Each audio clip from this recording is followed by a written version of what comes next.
So we've got a couple of occasions around the corner. Valentine's Day being one, Mother's Day coming up. Is it too late to start driving digital PR for those sorts of occasions? Valentine's Day. So what we're on the 10th of February now. So I would say unless you are doing it as I'm talking, then yes. Long gone. But Mother's Day is there.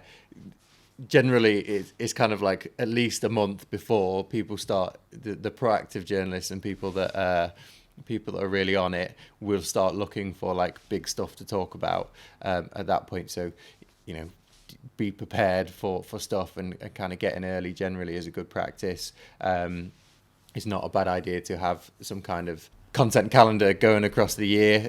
Reactive PR is somewhat of a buzzword at the minute, but that you can still have a good guess, right, at what's going to be talked about. So we know, for example, in the summer there's going to be King Charles coronation. If you're like a jewelry brand or something like that, now's a good time to be thinking about those things so you can get in early. It gives you more chance to find good ideas, more chance to capitalize on that as an opportunity. So my trusty phone is telling me that the coronation of Charles III will be 6th of May on a Saturday. So give me a bit of a timeline. When would we want to start talking about the creation of content and assets for an occasion like that? And when would we start engaging the journalists with that 6th of May in our timeline?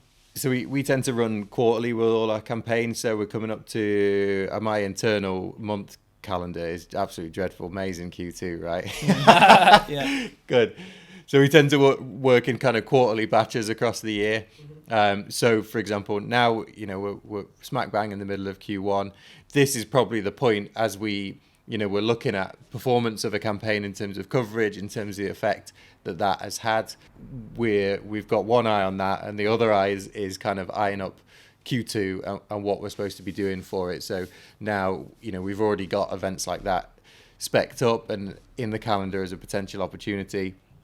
We, for a couple of clients that I can think of, are already kind of planning to talk to them in March and kind of go, here's what we want to do for that thing in May. A lot of what we do in those instances isn't kind of mad, huge scaled events and things like that take loads of logistical planning.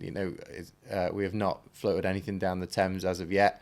It can be quite quick fire stuff, so we can get it turned around in a week or two. That doesn't, it can still have amazing success without it being this huge kind of moving part engine. But yeah, generally, I think that's working for us certainly to look at it in a quarterly view and just make sure that at least a couple of months ahead of time we've got sign off from the client on those ideas and we've got something to work with that we can adjust as we get closer to, right?